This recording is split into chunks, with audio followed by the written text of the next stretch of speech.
Hello friends, मैं अर्चना आप सभी का अर्चना हिंदी एजुकेशन यूट्यूब चैनल में स्वागत करती हूँ। आज मैं आप लोगों को 6 फरवरी 2023 में संपन्न हुई सीटेट परीक्षा का सीडीपी का प्रश्न पत्र हल करवाऊंगी। तो इसमें हम लोग सीडीपी का सेकंड प्रश्न पत्र 6 to 8 के लिए सॉल्व करेंगे। तो फ्रेंड्स, पहला क्वेश्चन है हमारा, एक बच्चे की वृद्धि और विकास निम्नलिखित में से कौन से कारक द्वारा प्रभावित होती है? परवरिश की शैलियाँ, आनुवांशिक ढांचा संरचना, विद्यालयी अनुभव, व्यक्तिगत रुचि। तो जो एक बच्चे की वृद्धि और विकास होता है वो चारों ही चीज़ों के द्वारा प्रभावित होता है। तो ऑप्शन नंबर 4 हमारा फर्स्ट, सेकंड, थर्ड और फोर्थ ऑप्शन दिया गया है, राइट हो जाएगा। नेक्स्ट क्वेश्चन है फ्रेंड्स हमारा, बच्चों में विकासात्मक परिवर्तन सभी संस्कृतियों में सार्वभौमिक समान गति से होते हैं, एक आयामी और रैखिक हैं, वंशानुगत और पर्यावरणीय कारकों के बीच एक जटिल अंतःक्रिया है, आप परिवर्तनीय और पैरों की अंगुली से सिर तक आगे बढ़ते हैं। तो फ्रेंड्स, इसका थर्ड ऑप्शन हमारा राइट है। बच्चों में विकासात्मक परिवर्तन वंशानुगत और पर्यावरणीय कारकों के बीच एक जटिल अंतःक्रिया है। क्योंकि फ्रेंड्स क्या होता है कि जो बच्चे होते हैं वो जन्मजात वातावरण और आनुवंशिकता के बीच संपर्क में रहते हैं और उनके जो मानसिक और सामाजिक लक्षण होते हैं वो पर्यावरण पर निर्भर करते हैं। तो ऑप्शन नंबर थर्ड इसका राइट है। नेक्स्ट क्वेश्चन हमारा थर्ड नंबर है, एडजर्सन एंड रीजन से फ्रेंड्स पूछा गया है, सभी संस्कृतियों में बच्चे एक ही उम्र में एक ही तरीके से विकास के चरणों से गुजरते हैं। रीजन दिया है, बचपन सार्वभौमिक और एक आयामी होता है। अब हमें बताना है क्या है, ए और आर दोनों सही है या ए की आर सही व्याख्या करता है। ये ऑप्शन तो फ्रेंड्स हमारा गलत है, इसके हमारे ए और आर दोनों ही गलत दे रखे हैं, क्योंकि बचपन सार्वभौमिक और एक आयामी ना होकर हमारा यहाँ पे एक वर्ड गलत दिया हुआ है। बचपन हमारा क्या होता है, बहुआयामी होता है। कैसा होता है, बचपन हमारा बहुआयामी होता है। तो इसका तर्क भी गलत है। और जो इसका अभिकथन इन्होंने दिया है कि सभी संस्कृतियों में बच्चे एक ही उम्र में एक ही तरीके से विकास के चरणों से गुजरते हैं, तो ये भी हमारा गलत है, क्योंकि बालक हमारा क्या होता है, भिन्न भिन्न संस्कृतियों में भिन्न भिन्न क्षमताओं के विकास से गुजरता है। तो ऑप्शन नंबर हमारे दोनों ही इसमें रॉन्ग है, तो हम ए और आर दोनों गलत हैं करेंगे। नेक्स्ट क्वेश्चन है फ्रेंड्स हमारा, अगेन इन्होंने एडजर्सन एंड रीजन से दिया, समाजीकरण स्कूल में ही होता है जब बच्चे स्कूल जाना शुरू करते हैं। द्वितीयक समाजीकरण की एकमात्र स्कूल द्वितीयक समाजीकरण की एकमात्र संस्था है। तो फ्रेंड्स हमारे इसमें भी दोनों ही ऑप्शन गलत हो जाएंगे, क्योंकि समाजीकरण जो है हमारा वो स्कूल के अतिरिक्त बच्चा परिवार, मीडिया या फिर आसपास के वातावरण या पास पड़ोस से भी सीख सकता है।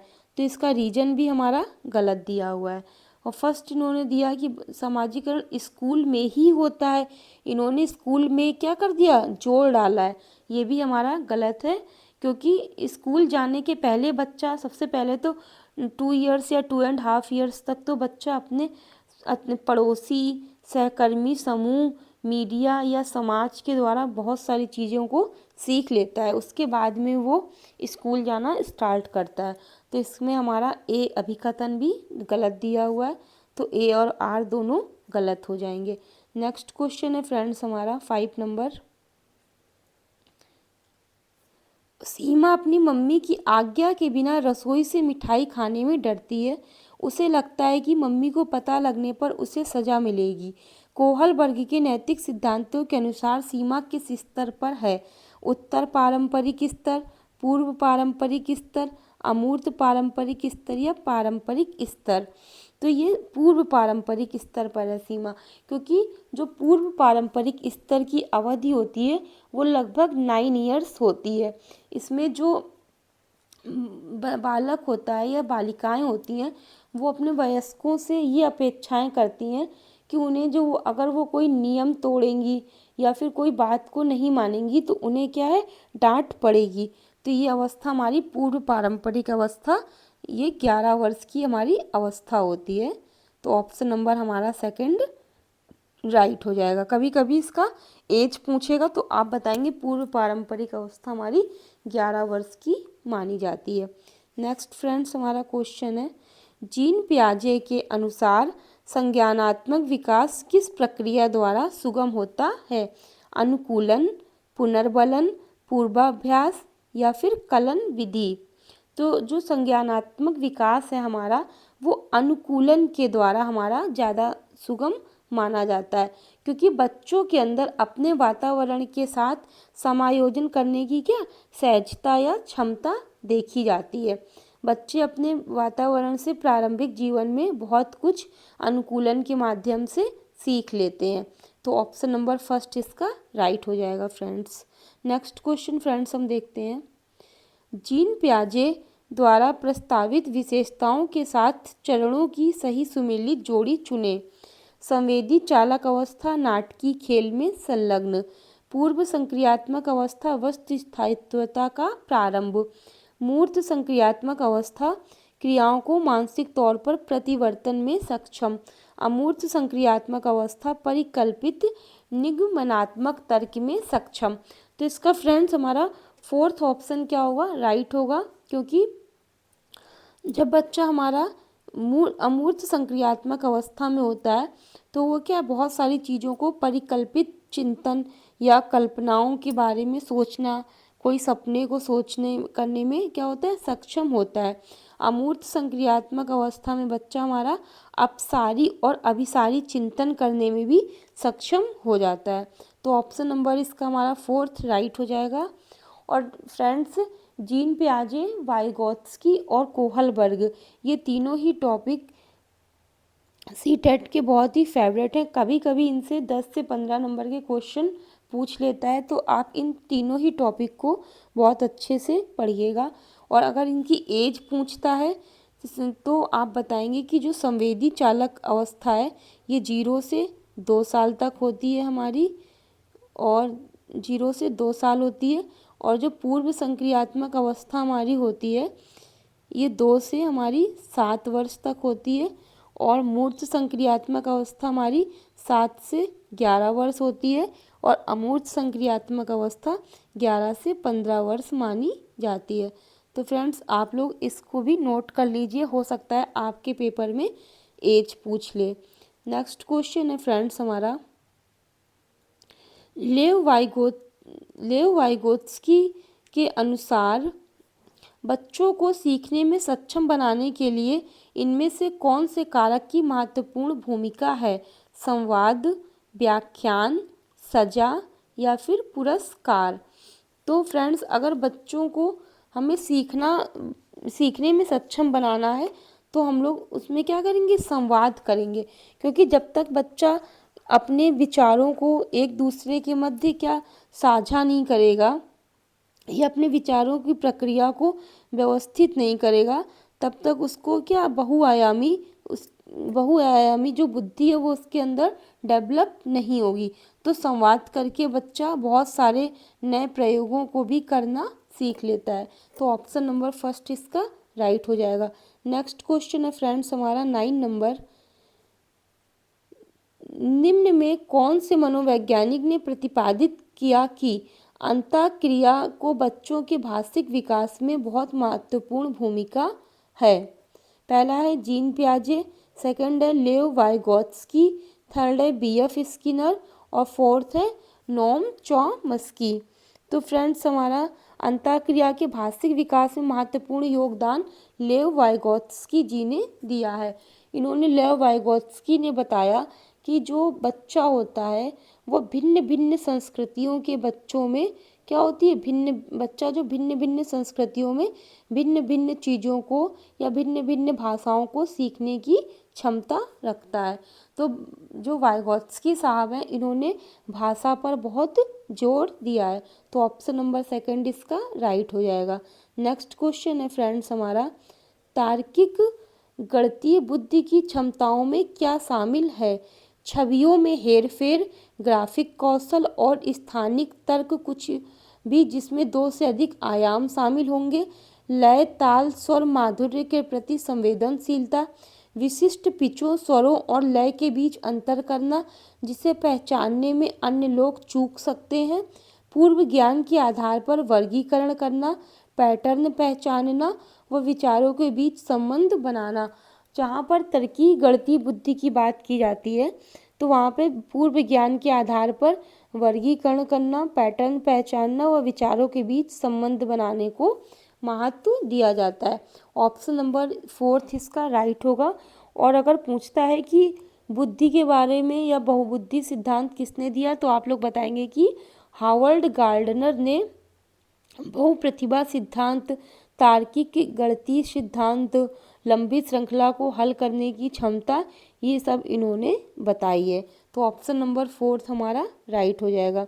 नेक्स्ट क्वेश्चन है फ्रेंड्स हमारा एजर्सन एंड डीजन से इन्होंने दिया है, किशोरों की जेंडर भूमिकाओं व रूढ़िवादियों के प्रति दृष्टिकोण और मूल्यों को निर्धारित करने में विज्ञापन और फिल्में एक बड़ा प्रभाव डालती हैं।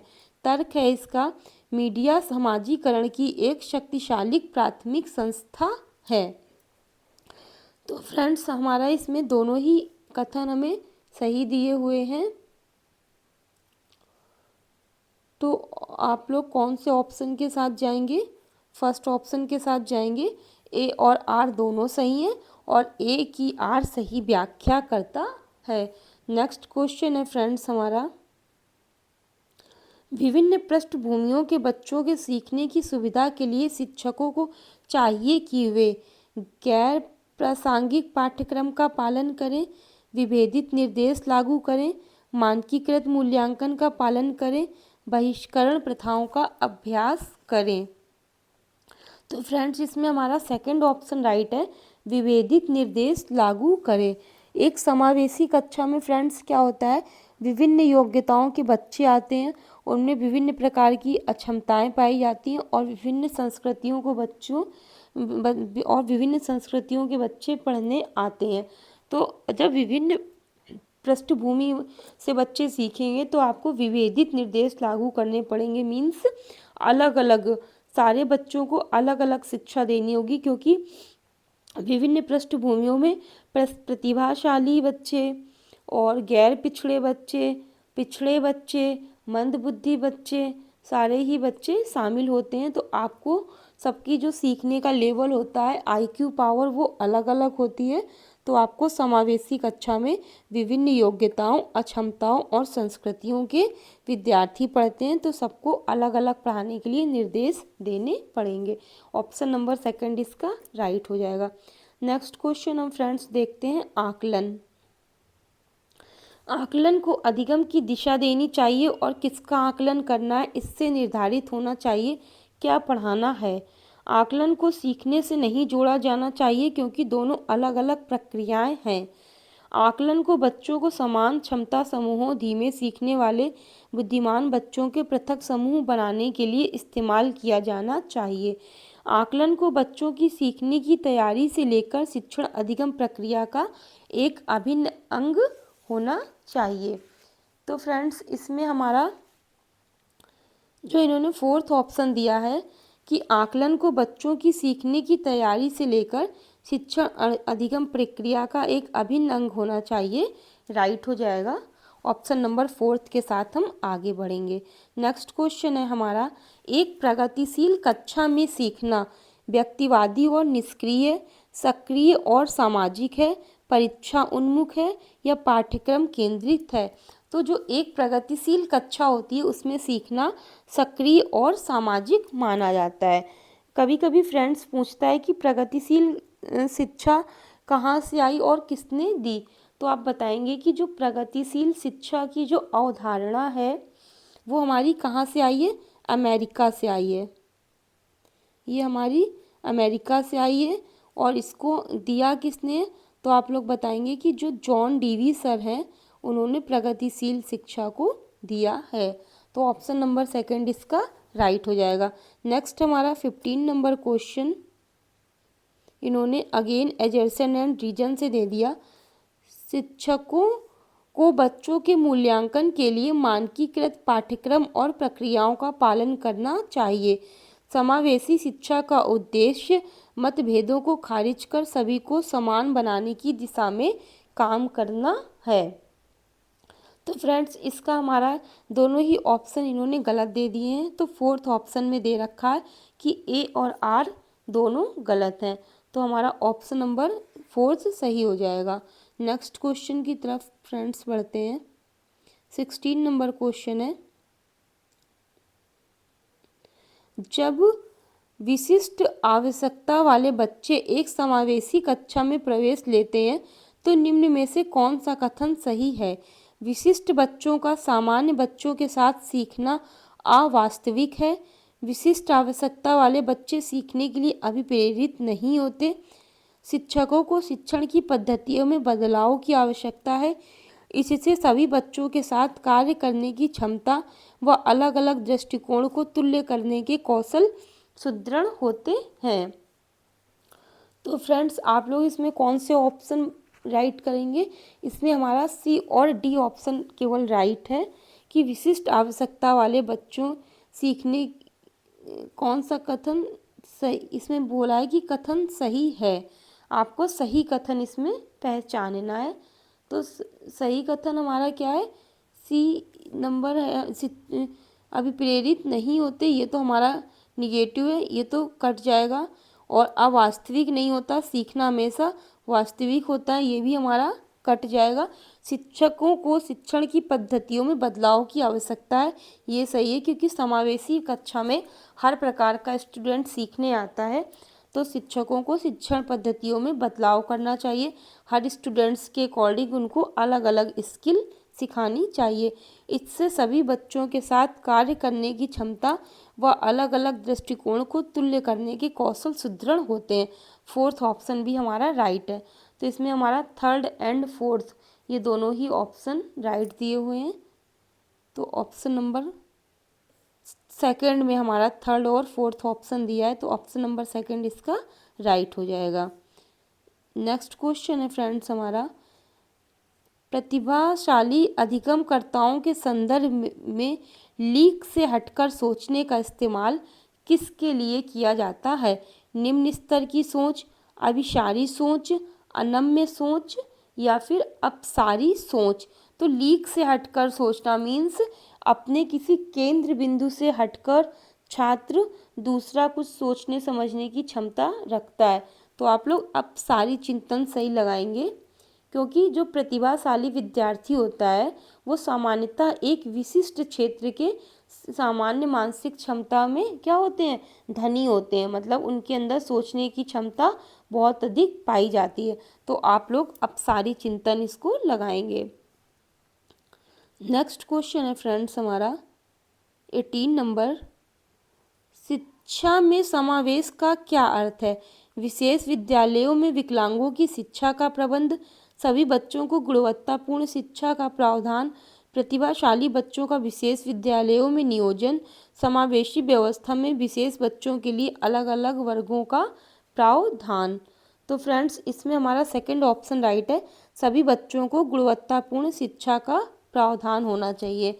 समावेशन का यही अर्थ होता है कि जो भी विद्यार्थी है जो हमारा क्या सीखना चाहता है, जैसे कि कुछ विद्यार्थी अक्षम होते हैं, विकलांग होते हैं या विकारों से ग्रस्त होते हैं, तो उन सभी को गुणवत्तापूर्ण शिक्षा देने का प्रावधान समावेशी शिक्षा के अंतर्गत किया गया है। ऑप्शन नंबर सेकंड इसका राइट है। नेक्स्ट क्वेश्चन हमारा 19 नंबर है, पठन वैकल्य। पठन वैकल्य को ही हम लोग डिसलेक्सिया बोलते हैं। Dyslexia is associated mainly with difficulties in hearing, reading, speaking and hearing. तो आप लोग इसमें क्या लगाएंगे कि जो पठन वैकल्य मुख्यतः किस में चुनौतियों से संबंधित है, सुनने में, पढ़ने में, बोलने में या बोलने व सुनने में।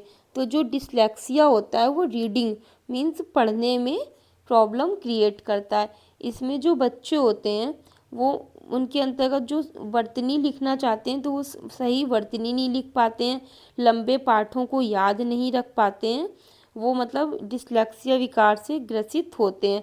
तो वो ना ही सही से लिख पढ़ पाते हैं, जब पढ़ नहीं पाएंगे तो वो सही से लिख भी नहीं पाते हैं। तो जो डिसलेक्सिया से ग्रसित बच्चा होता है, तो जो डी है तो वो डी को इस तरीके से बनाएगा, जो वी है उसको वो इस तरीके से बनाएगा, एम को वो क्या इस तरीके से बनाएगा, क्योंकि जो उनके अंदर पढ़ने और सोचने की क्षमता होती है वो डेवलप नहीं होती है। ये क्वेश्चन कई बार सीटेट में रिपीट किया गया है, तो प्लीज़ आप लोग इस क्वेश्चन को बहुत ध्यान से पढ़िएगा। नेक्स्ट क्वेश्चन है फ्रेंड्स हमारा, अगर आप लोगों को वीडियो में कहीं भी कन्फ्यूजन हो या मेरी वॉइस स्पष्ट ना आ रही हो तो प्लीज़ आप लोग कमेंट सेक्शन में कमेंट कीजिए और इस वीडियो को 2 से 3 बार देखिए ताकि आप लोग सीटेट में एक अच्छा स्कोर गेन कर सकें। निम्नलिखित में से कौन समावेशी कक्षाओं की विशेषता नहीं है? सकारात्मक अधिगम, सीखने के लिए सार्वभौमिक डिजाइन, उपयुक्त समायोजन या मानकीकृत निर्देश। तो समावेशी कक्षाओं की विशेषता नहीं है, इसमें निगेटिव बताना है। तो मानकीकृत निर्देश, हमें क्या है बच्चों को निर्देश दे के कोई काम नहीं कराना है कि आपको आज इतना याद करना है तो याद करना है। ये पहले होता था, लेकिन अब एनसीएफ 2005 में रट्टाफिकेशन को बिल्कुल मना किया गया है। तो आप इसमें 4th ऑप्शन रॉन्ग करेंगे। नेक्स्ट क्वेश्चन है हमारा फ्रेंड्स, माध्यमिक स्कूलों में शिक्षकों को एक रूपी व कठोर पाठ्यचर्या का पालन करना चाहिए, मानकीकृत आकलन का पालन करना चाहिए, प्रश्न पूछने को हतोत्साहित करना चाहिए, सीखना कि कैसे सीखते हैं को प्रोत्साहित करना चाहिए। तो माध्यमिक स्कूलों में जो शिक्षक होते हैं उनको सीखना कि कैसे सीखते हैं को प्रोत्साहित करना चाहिए, क्योंकि हमारी नई शिक्षा नीति 2020 में ये कहा गया है कि मानकीकरण से लचीलेपन की ओर, ये क्या हमारा जो 2020 एनईपी 2020 है वो मानकीकरण से लचीलेपन की ओर इन्होंने बदलाव मतलब प्रस्तुत किया है। और इन्होंने बताया है कि जो बच्चा होता है वो स्वयं सीखने पर क्या देता है, अगर वो बल देगा या प्रत्येक विषय में वो खुद ही कला करेगा या खुद ही खेल खेलेगा तो क्या वो अधिक निपुण होगा। तो हमें हमेशा बच्चों को सीखने के लिए प्रोत्साहित करना चाहिए, उन्हें डिमोटिवेट नहीं करना है बल्कि हमें उन्हें इनकरेज करना है। Encourage learning how to learn. Next question है हमारा फ्रेंड्स, इसका 4th ऑप्शन के साथ हम आगे बढ़े। नेक्स्ट क्वेश्चन है हमारा, अधिगम के सामाजिक सांस्कृतिक सिद्धांत। जानकारी के स्मरण पर जोर देते हैं, प्रमुख रूप से शिक्षक की निर्देशक की भूमिका पर जोर देते हैं, सीखने में सामाजिक संदर्भ की भूमिका को अहम मानते हैं, पुनर्बलन व सजा के इस्तेमाल को प्रतिपादित करते हैं। तो अधिगम के जो सामाजिक सांस्कृतिक सिद्धांत हैं तो वो फ्रेंड्स हमारे सीखने में सामाजिक संदर्भ की भूमिका को अहम मानते हैं, क्योंकि फ्रेंड्स कोई भी विद्यार्थी अपने समाज में अंतःक्रिया करके ही अधिगम को बढ़ाता है, वो अपने परिवेश से बहुत कुछ सीख सकता है। तो ऑप्शन नंबर 3 इसका राइट हो जाएगा। नेक्स्ट हमारा 23 नंबर क्वेश्चन है, जीन पियाजे से इस सेट में ये तीसरा क्वेश्चन हमें देखने को मिला है और वाइगोत्स्की से दूसरा क्वेश्चन। तो आप लोग जीन पियाजे, वाइगोत्स्की, कोहलबर्ग बहुत अच्छे से पढ़कर जाइएगा, मैं फिर से कह रही हूँ। पियाजे और वाइगोत्स्की के अनुसार सीखना किस प्रकार होता है? अनुसरण द्वारा, निष्क्रिय श्रवण द्वारा, अनुकूलन व पुनर्बलन द्वारा, अधिगमकर्ताओं की सक्रिय भागीदारी द्वारा।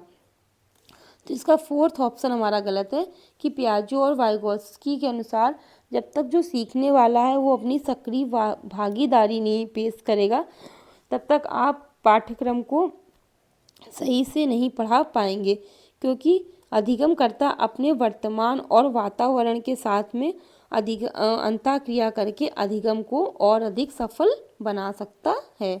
4th ऑप्शन इसका राइट है। नेक्स्ट क्वेश्चन है फ्रेंड्स हमारा, एक शिक्षक के रूप में आप अपने विद्यार्थियों में समस्या समाधान क्षमताओं को कैसे सुगम बनाएंगे? भय उत्पन्न करके, तनाव उत्पन्न करके, सामग्री को निष्क्रिय और बार बार याद करने को प्रोत्साहित करके, विचार मंथन को प्रोत्साहित करके और उपमाओं और अनुमानों जैसी रणनीतियों के उपयोग को प्रोत्साहित करके। तो फ्रेंड्स इसमें हम आप किसको ऑप्शन के साथ जाएंगे, इसमें हमारा फोर्थ ऑप्शन सही है। जहाँ पर भी फ्रेंड्स अगर बच्चों को प्रोत्साहित किया जाएगा, उनको करेज दिया जाएगा, वो ऑप्शन हमारे राइट माने जाते हैं। तो फोर्थ ऑप्शन हमारा राइट हो जाएगा। भय उत्पन्न करके आप उसकी समस्या का समाधान नहीं कर सकते, ना ही तनाव देके सामग्री को निष्क्रिय नहीं करना। सामग्री हमेशा सक्रिय रहती है और याद ना करके उसे समझाने पर जोर दिया जाता है। तो ऑप्शन नंबर फोर्थ हमारा राइट होगा। ऑप्शन नंबर स्टार्टिंग के 3 हमारे रॉन्ग हैं। नेक्स्ट क्वेश्चन है फ्रेंड्स हमारा 25 नंबर। जब विद्यार्थी की भावना का अनुभव करते हैं तब उनके सीखने पर सकारात्मक प्रयोग पड़ने की संभावना है। तनाव, शर्म, हीनता या फिर संतुष्टि। तो फ्रेंड्स आप इसमें कौन सा ऑप्शन राइट करेंगे, इसमें फोर्थ ऑप्शन हमारा राइट है, संतुष्टि। जब विद्यार्थी संतुष्टि की भावना का अनुभव करते हैं तब उनके सीखने पर सकारात्मक प्रभाव पड़ने की संभावना है। हमेशा आप लोग पॉजिटिव ऑप्शन ही चूज़ किया करिए, निगेटिव ऑप्शन सीटेट नहीं मानता है। तो जो इसमें तनाव, शर्म, हीनता, ये हमारे तीनों ही निगेटिव ऑप्शन दे रखे थे और संतुष्टि हमारा क्या है, एक पॉजिटिव बात है। तो हम लोग, क्योंकि जब बच्चा संतुष्ट होगा तब वो प्रसन्न होगा, जब बच्चा प्रसन्न होगा तो वो अपने काम में जो सीखेगा या जो उसकी सीखने की क्षमता होती है वो बहुत अधिक बढ़ जाती है। तो नेक्स्ट क्वेश्चन है फ्रेंड्स हमारा 26 नंबर। अपने पूर्व ज्ञान के आधार पर बच्चों के सहज अनुमान लगाने को किया जाना चाहिए। हतोत्साहित, सुसाधित, खारिज या फिर दंडित। तो अपने पूर्व ज्ञान के आधार पर जो बच्चा होता है उसको अनुमान लगाने के लिए हमें सुसाधित करना चाहिए। हतोत्साहित, खारिज और दंडित ये फिर से निगेटिव वर्ड आ गए, तो हम लोग सुसाधित ऑप्शन के साथ में आगे बढ़ेंगे। नेक्स्ट क्वेश्चन है फ्रेंड्स हमारा, विद्यार्थियों की अर्थ बनाने की प्रक्रिया को किस प्रकार सुगम बनाया जाना चाहिए। बार बार अभ्यास पर जोर देकर, निष्क्रिय अनुकरण कर द्वारा, भौतिक पुरस्कार द्वारा, खोज व अन्वेषण द्वारा। तो फ्रेंड्स इसमें हमारा कौन सा ऑप्शन आप लोग राइट करेंगे, विद्यार्थियों को, इसमें हमारा फोर्थ ऑप्शन राइट है, खोज व अन्वेषण द्वारा।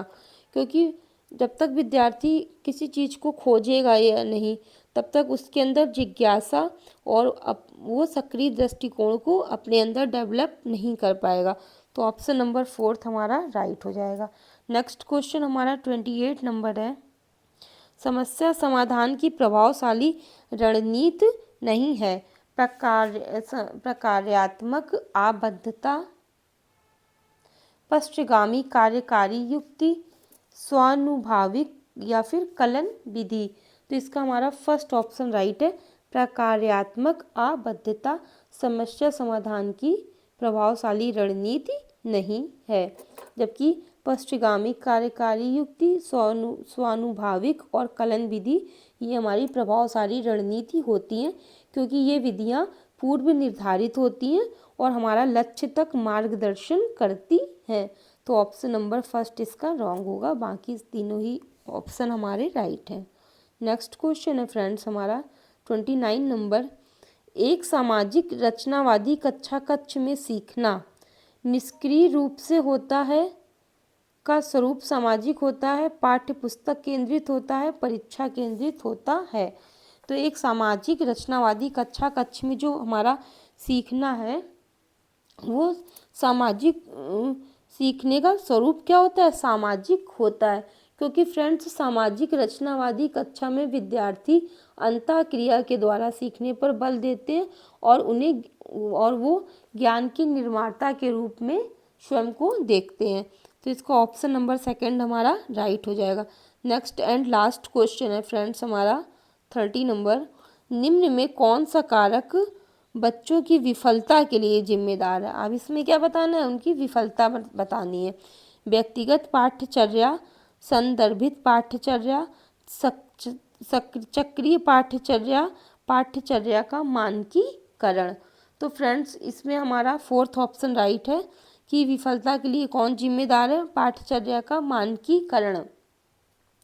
मानकीकरण में फ्रेंड्स क्या होता है कि विद्यार्थी द्वारा वांछित लक्ष्य, अगर आपने मान लिया कि आज हमें इतना पढ़ना है और विद्यार्थी रात तक उतना ना तैयार कर पाया तो फिर उसके अंदर लक्ष्य प्राप्त करने में अगर आप विफलता देखेंगे तो वो असंतुष्ट हो जाएगा और उसकी असफलता के फिर कई कारक हो जाएंगे, जैसे कि शारीरिक रूप से वो कार्य करने में अक्षम रहा या भावनात्मक रूप से, मनोवैज्ञानिक, सामाजिक, सांस्कृतिक और मानकीकृत। तो फ्रेंड्स, आप लोगों को अगर मेरा वीडियो अच्छा लगा हो तो प्लीज़ आप लोग मेरे वीडियो को अपने फ्रेंड्स के साथ में ज़्यादा से ज़्यादा शेयर कीजिए और मेरे वीडियो को लाइक कीजिए और चैनल को सब्सक्राइब कीजिए। मिलते हैं हम लोग नेक्स्ट वीडियो में, तब तक के लिए फ्रेंड्स, बाय बाय।